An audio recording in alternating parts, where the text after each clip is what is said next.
कहानी के शुरू में हम देखेंगे कि ब्रैड एयरपोर्ट पर जा रहा है और रास्ते में वो अपनी बेटी से बात करता है और उसे कहता है कि बहुत जल्द हम दोबारा मिलेंगे। ये कहते हुए वो अपने एयरप्लेन की जानिब बढ़ता जाता है और इसके बाद वो अपने एयरप्लेन के कैबिन में दाखिल हो जाता है और अपने को होस्ट से मिलता है। इसके बाद वो दोनों बात करते हैं। मेन वाइल एयर होस्टेस आके उन्हें बताती है कि मुसाफिर आ रहे हैं। एक सिक्योरिटी पर्सन तशरीफ़ लाता है और वो कहता है कि इनके साथ एक मुजरिम भी जहाज़ में सफ़र करेगा।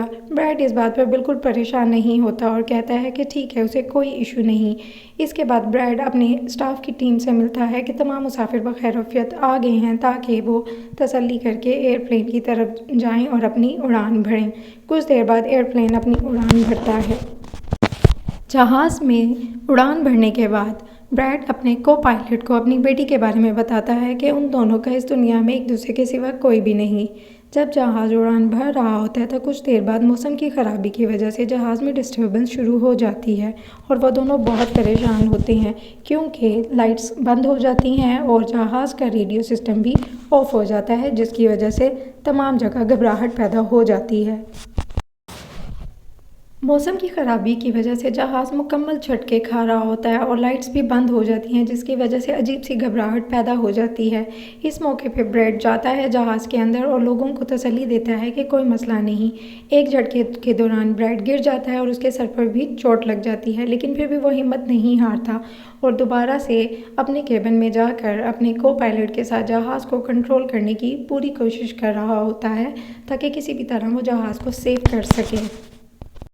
मौसम की ख़राबी की वजह से और लाइट का सिस्टम डिस्टर्ब होने की वजह से इनका राब्ता हेड ऑफिस से बिल्कुल ख़त्म हो जाता है और इनका रेडियो सिस्टम बिल्कुल काम नहीं कर रहा होता और इनको नहीं पता चलता कि किस तरह से हेड ऑफिस को बता सकें कि जहाज़ अपना रास्ता भूल चुका है। यहाँ पर ये लोग जहाज़ के सिस्टम को कंट्रोल करने की कोशिश कर रहे होते हैं और वहाँ पर कैदी के साथ जो सिक्योरिटी का बंदा होता है वो खड़ा हो जाता है और अपनी बेल्ट को अनलॉक कर देता है और इसी वजह से वो बहुत बुरी तरह छत के साथ टकरा कर गिर जाता है और उसकी मौके पर डेथ हो जाती है। एयर होस्टेस केबिन में जाकर ब्रैड को बताती है कि किस तरह से सिक्योरिटी का बंदा अपनी बेल्ट को अनलॉक करने की वजह से गिरकर मर चुका है। इस पर ब्रैड कहता है कि अब इस चीज़ में वो क्या कर सकते हैं, मुकम्मल अंधेरा है हर तरफ और उन्हें कुछ समझ नहीं आ रही होती। ब्रैड का मेन मकसद सिर्फ ये होता है कि किसी भी तरह वो जहाज़ को लैंड करवा सके। इसके लिए वो कोशिश करता है कि उसको किस जगह पे लैंड करवाए, उसे कुछ समझ नहीं आ रही होती और आखिर उसको एक आइलैंड नज़र आता है। अंधेरे में वो कोशिश करते हैं कि किसी भी तरीके से सेफ़ तरीके से इसको हम लोग लैंड करवा दें, जिसके लिए ब्रैड अपनी कोशिश शुरू कर देता है। वीडियो के दूसरी जानिब हम देखेंगे कि जहाज़ का जो ऑनर है वो इस बात पर सख्त परेशान है कि आखिर जहाज़ हेडक्वार्टर से कैसे मुनक़ता करके कहाँ पर चला गया और इसका राब्ता कैसे किया जा सकता है और उसे बिल्कुल नहीं पता कि इस टाइम जहाज़ कहाँ है और किस पोजीशन में है। दूसरी जानिब ब्रैड जहाज़ को एक मुनासिब जजीरे पर उतार तो लेता है, लेकिन इस बात से ये लोग परेशान हो जाते हैं कि ये वो जजीरा है जहाँ पर बहुत ख़तरनाक लोग रहते हैं जिनसे इनकी जान को ख़तरा हो सकता है। फ़िलहाल ब्रैड अपने नफ्स पे काबू पाता है और अपने स्टाफ से मिलता है और उसके साथ मिलने के बाद वो जहाज़ के मुसाफिरों की तरफ जाता है और उन्हें तसल्ली देता है कि उन्हें परेशान होने की बिल्कुल ज़रूरत नहीं है, उन्हें यहाँ खाना पीना और रहने का मुकम्मल इंतज़ाम दिया जाएगा। फ़िलहाल वो जहाज़ को ठीक करने की कोशिश करता है ताकि हेड ऑफिस से रब्ता किया जा सके। मूवी के दूसरी जानिब जहाज़ का ऑनर एक सिक्योरिटी इंचार्ज को हायर करता है ताकि वो इन्वेस्टिगेट कर सके कि जहाज़ आखिर कहाँ पर गया और किस हालत में है। इसके लिए वो ये रिस्पॉन्सिबिलिटी एक बहुत इंटेलिजेंट एजेंट को देता है जो अपनी जॉब स्टार्ट करता है। दूसरी जानिब ब्रैड कोशिश करता है कि जहाज़ के सिस्टम के इलेक्ट्रिक सिस्टम को किसी तरह बहाल कर सके, लेकिन वो इसमें नाकाम रहता है और उसको नहीं समझ आती कि ये लोग किस तरह से इस कनेक्शन को बहाल करके सिक्योरिटी से रब्ता कर सकते हैं। ब्रैड का को पायलट उसे बताता है कि वो एक ख़तरनाक जजीरे पर उतरे हैं जहाँ पर बहुत ही खौफनाक किस्म के आर्मी के लोग रहते हैं, जिससे इनको ना सिर्फ जान का ख़तरा है बल्कि ये लोग जितनी जल्दी यहाँ से निकल सकते हैं उतना ही इनके हक़ में बेहतर होगा। ब्रैड ये बात सुनकर बहुत परेशान होता है, लेकिन वो फिर भी हिम्मत नहीं हारता और जाता है मुसाफिरों के पास ताकि उन्हें तसल्ली दे सके कि वो किसी भी तरीके से कनेक्शन करने की कोशिश करने जा रहा है हेडक्वार्टर के साथ। ब्रैड मुसाफिरों को तसल्ली देता है कि वो किसी भी तौर पर परेशान ना हो, वो किसी भी हाल में जहाज़ को ठीक करेगा, सिक्योरिटी के लिए हेड ऑफिस कांटेक्ट करेगा और जल्द वापस आएगा। इसके लिए वो मुसाफिरों में से टॉनी को अपने साथ जाने के लिए प्लान करता है ताकि बाकी मुसाफिरों को उसकी जान से ख़तरा ना हो और वो दोनों अपने सफ़र पर निकल जाते हैं। कहानी के दूसरी जानिब हम उस आर्मी के ख़तरनाक गैंग को देखेंगे जिनको मुखबरी कर दी जाती है कि एक जहाज़ यहाँ पर लैंड कर चुका है जिसमें ढेर सारे मुसाफिर हैं। आर्मी का गैंग उसको पैसे देता है और इन्फॉर्मेशन देने के लिए खुश होता है। मुखबिर उन्हें बताता है कि उस जहाज़ में डिफरेंट मुल्कों के लोग सफ़र कर रहे हैं। इसके बाद ब्रैड और टॉनी जंगल में जाते हैं। टॉनी उससे पूछता है कि तुमने मुझे आज़ाद क्यों किया। ब्रैड उसे कहते हैं क्योंकि तुम एक मुजरिम हो, इस वजह से मैं बाकी लोगों की जान खतरे में नहीं डाल सकता और तुम एक स्ट्रॉन्ग पर्सन और तुम्हें मेरे साथ मिलकर उन ख़तरनाक गैंग का मुकाबला करना है। इसके बाद आवाज़ आनी बंद हो जाती है और थोड़ी देर बाद जब वो ब्रैड मुड़कर देखता है तो पीछे से टॉनी गायब होता है, जिस पर वो बड़ा परेशान होता है। दूसरी जानिब इन्वेस्टिगेटिंग ऑफिसर हर तरह की कोशिश करता है और ब्रैड की डिटेल्स निकालता है जिसमें वो जहाज़ में मुसाफिरों को मारते देख सकता है। इसके बाद फिर वो एक इम्पॉर्टेंट सिक्योरिटी ऑफिसर के लीडर को कॉल करता है कि आप लोग तैयार रहिएगा, हमें एक इम्पॉर्टेंट मिशन के लिए कभी भी आपकी ज़रूरत पड़ सकती है। जिस पर वो उसे कहता है कि आप बेफिक्र रहें, हम तैयार हैं। खैर वो किसी परवाह किए बगैर आगे बढ़ता है और एक खाली फैक्ट्री में जाता है और वहाँ पर वो कोशिश करता है कि हेड ऑफिस से कनेक्शन बहाल करने की, लेकिन अनफॉर्चुनेटली सिग्नल्स में प्रॉब्लम्स की वजह से वो अपना मैसेज उन्हें नहीं दे पाता और बहुत परेशान होता है। फिर उसके दिमाग में एक आइडिया आता है। वो सारी तफसीलात अपनी बेटी को बताता है और कहता है कि सारी तफसीलात लेकर ऑफिस चली जाओ।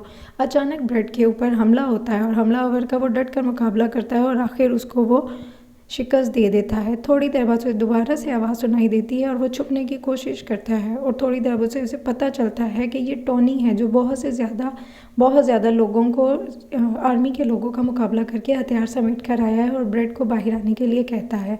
ब्रेड उसका थैंक यू करता है और वो ब्रेड से कुछ हथियार शेयर करता है और वो दोनों आगे निकलते हैं। नीचे उतरकर वो देखते हैं कि कैमरे में कुछ रिकॉर्डिंग्स हुई है जिससे उनको पता चल जाता है कि ये लोग लोगों को हॉस्टेज बना के उनकी फैमिलीज़ से भारी तावान वसूल करते हैं और वो दोनों परेशान हो जाते हैं कि उनके मुसाफिरों की जान को ख़तरा है और वो जल्दी से एक बाहर खड़ी गाड़ी में बैठते हैं और अपने एयरप्लेन की तरफ जाते हैं। वहाँ पर मुसाफिर इंतज़ार कर रहे होते हैं। अचानक उन्हें किसी गाड़ी की आवाज़ सुनाई देती है। वो समझते हैं कि ब्रेड आया है। वो खुशी खुशी मुसाफिर बाहर आ जाते हैं, लेकिन असल में ये वही आर्मी गैंग के लोग होते हैं जो कि इन पर हमला करने आए थे और वो गोलियाँ चलाना शुरू कर देते हैं। वो गुंडे वहाँ पर सनसनी फैलाना शुरू कर देते हैं और लिस्ट मांगते हैं मुसाफिरों की। एयर होस्टेस उन्हें लिस्ट देती है। फिर वो उनसे पूछते हैं कि तुम्हारा कैप्टन ब्रेड कहाँ है। को पायलट कहता है कि वो जंगल में किसी काम से गया है। इसके बाद एक औरत वहाँ से भागने की कोशिश करती है तो गैंग का बंदा उसे गुस्से में आके गोली मार देता है, जिसकी वजह से खौफ और हिरास फैल जाता है। इसके बाद ब्रेड वहाँ जाने की कोशिश करता है, लेकिन टॉनी उसको ज़बरदस्ती पकड़ लेता है कि अभी वहाँ जाना ख़तरे से खाली नहीं। इसके बाद गैंग का लीडर तमाम मुसाफिरों को बस में जाने का कहता है और दो लोगों को कहता है कि तुम यहीं रुको और जहाज़ से जितना ज़रूरी सामान हो वो निकाल कर ले आओ। इसके बाद वो लोग चले जाते हैं। पीछे ब्रेड टॉनी पे बहुत गुस्सा होता है कि उसकी वजह से उसके मुसाफिरों की जान भी जा रही है और वो लोग परेशानी में भी चले गए हैं, लेकिन टॉनी उन्हें समझाता है कि अगर तुम उनके पास जाते तो वो इतनी बड़ी आर्मी गैंग थी कि तुम उनका अकेले मुकाबला ना कर सकते। इसके बाद ब्रेड और टॉनी आगे बढ़ते हैं। वो दोनों दुखी दिल के साथ आगे बढ़ते हैं, बढ़कर आर्मी के दोनों लोगों का मुकाबला करते हैं और उन्हें मारते हैं और उन्हें पूछते हैं कि वो मुसाफिरों को लेकर कहाँ गए हैं। तो मुसाफिर उन्हें कहते हैं कि वो पास फैक्ट्री में गए हैं। इसके बाद ब्रेड उन पर शदीद गुस्से होता है। दूसरी जानिब हम देखेंगे कि इन्वेस्टिगेटिंग ऑफिसर को ब्रेड की बेटी ने तमाम डिटेल्स बता दी होती हैं और वो अपनी वेरिफिकेशन में मसरूफ़ होता है। सिक्योरिटी टीम का ऑफिसर प्लेन के ऑनर को सारी तफसीलात से आगाह करता है कि इस टाइम वो कहाँ पर है और किस सिचुएशन में है। इसके बाद प्लेन का लीडर उन्हें कहता है कि तुम किसी भी तरह अपनी सिक्योरिटी टीम को वहाँ पर भेजो और इसके बाद ये डिसाइड होता है कि सिक्योरिटी टीम वहाँ अपने लीडर के साथ सबसे पहले पहुँचेगी। दूसरी जानिब ब्रेड और टॉनी गाड़ी में बैठ के उस फैक्ट्री तक पहुँच जाते हैं जहाँ पर मुसाफिरों को लेके जाया गया होता है। दूसरी जानिब ब्रेड और टॉनी चुपके से वहाँ घुस जाते हैं और देखते हैं कि फैक्ट्री के अंदर वो लोग उनको मार रहे हैं और वीडियोस बना रहे हैं। और सिक्योरिटी टीम जब वहाँ पहुँचती है तो वो देखते हैं कि जहाज़ के पास तो कुछ भी नहीं है, लेकिन सिक्योरिटी का लीडर जब अंदर जाता है तो वो दो लाशें देखता है और देखता है कि ब्रेड ने वहाँ एक एड्रेस डाला है कि जहाँ पर वो लोग चले गए हैं और मुसाफिरों को भी ले गए हैं। इसके बाद वो छुप कर उस फैक्ट्री के अंदर दाखिल होते हैं और सबसे पहले वो दो लोगों का कत्ल करके उन्हें मार देते हैं। फिर वो आहिस्ता आहिस्ता आगे बढ़ने की कोशिश करते हैं। ब्रेड और टोनी खुफिया दरवाजे के ज़रिए चुपके अंदर जाते हैं और रास्ते में आए हुए गैंग के जितने लोग होते हैं उन्हें मारते भी जाते हैं। इसी असना में टॉनी को सा गुस्सा आता है। वो एक हथौड़ा उठाता है और गैंग के मेंबरों को मारना शुरू कर देता है और उनको बुरे तरीके से ज़ख्मी करता है। ब्रेड किसी भी तरह से चाबी लेता है और तमाम मुसाफिरों को आज़ाद कर देता है और उन्हें कहता है कि तुम टोनी के साथ जल्दी से जहाज़ की तरफ जाओ। टोनी ब्रेड से कहता है कि बाहर ख़तरनाक गुंडे खड़े हैं और उनका निकलना आसान नहीं। ब्रेड इस चीज़ का ये हल निकालता है और उसे कहता है कि मैं गुंडों का ध्यान बटाऊंगा और तुम इन लोगों को लेकर निकल जाना।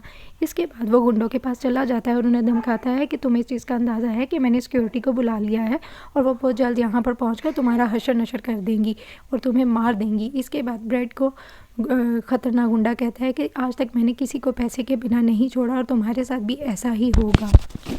कुछ देर बाद सिक्योरिटी की टीम वहां पहुंच जाती है और उन पर गोलियों की बौछार कर देती है, जिसकी वजह से कई खतरनाक गुंडे मारे जाते हैं और ये मुकाबला गुंडों और सिक्योरिटी के दरमियान में होता है और इनसे बचाकर ब्रेड और सिक्योरिटी के दूसरे लोग मुसाफिरों को लेकर महफूज मकाम पर जाने की कोशिश करते हैं। जब गुंडा देखता है कि उसके भाई को भी मार दिया गया है तो वो गुस्से से आग बबूला हो जाता है और वो अपने को से कहता है कि तुम्हें इस चीज़ का किसी भी सूरत इंतज़ाम करना है और हमें उनसे मुकाबला करना है। सिक्योरिटी की टीम ब्रेड से कहती है कि हम यहाँ सिर्फ आप लोगों की मदद के लिए आए थे, लेकिन रेस्क्यू टीम को यहाँ आने में काफ़ी टाइम लग सकता है। इस पर ब्रेड कहता है कि ये ख़तरनाक गैंग है और हम इनका इंतज़ार नहीं कर सकते। हमें किसी भी सूरत जहाज़ के पास जाकर सिक्योरिटी टीम के साथ जहाज़ को ठीक करना है और इन्हें जल्द से जल्द यहाँ से निकलने की कोशिश करना है, क्योंकि वो गुंडे किसी भी वक्त आकर इन पर हमलावर हो सकते हैं। वो कहता है तमाम मुसाफिरों से कि आप लोगों ने बिल्कुल परेशान नहीं होना और आप आराम से जहाज़ के अंदर जाकर बैठें। मैं जल्द अज जल्द सिक्योरिटी टीम के साथ जहाज़ को ठीक करूँगा और हम यहाँ से निकल जाएंगे। इसी असना में तमाम मुसाफिर जहाज़ के अंदर जाना शुरू कर देते हैं और ब्रेड अपनी सिक्योरिटी टीम के साथ जहाज़ को ठीक करने में लग जाता है। लेकिन कुछ देर बाद ही गुंडों का गैंग वहाँ पर दोबारा हमलावर हो जाता है और दोनों तरफ से दोबारा से गोलियों की बौछार शुरू हो जाती है। लेकिन सिक्योरिटी टीम के पास जदीद किस्म की गन्स होती हैं, जिसकी वजह से वो गुंडों का बहुत अच्छे से मुकाबला कर सकते हैं।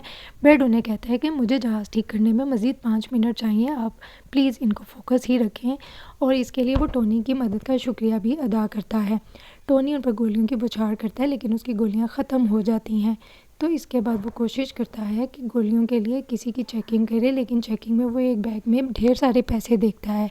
लेकिन पैसों को इग्नोर करने के बाद वो दूसरे बैग से गोलियां निकालकर दोबारा से गैंग के ऊपर हमलावर हो जाता है। दूसरी जानिब ब्रेड अपने को पायलट के साथ किसी भी सूरत जहाज़ को परवान बढ़ाने के लिए कोशिश करता है। दूसरी जानिब जहाज़ का ऑनर ब्रेड से कहता है कि तुम किसी भी सूरत जहाज़ को परवान चढ़ाओ और मैं तुम्हें सेफ़ मुकाम बताऊंगा जहां पर तुम लैंड कर सकते हो। टोनी मुसलसल गैंग का मुकाबला कर रहा होता है, लेकिन गैंग का लीडर उनको मिसाइल के ज़रिए उड़ाने की कोशिश करता है, लेकिन टोनी उस पर गोलियों की बौछार कर देता है। इसके बाद ब्रेड किसी भी तरह से जहाज़ को परवान चढ़ाने की कोशिश करता है और वो इस कोशिश में कामयाब भी हो जाता है।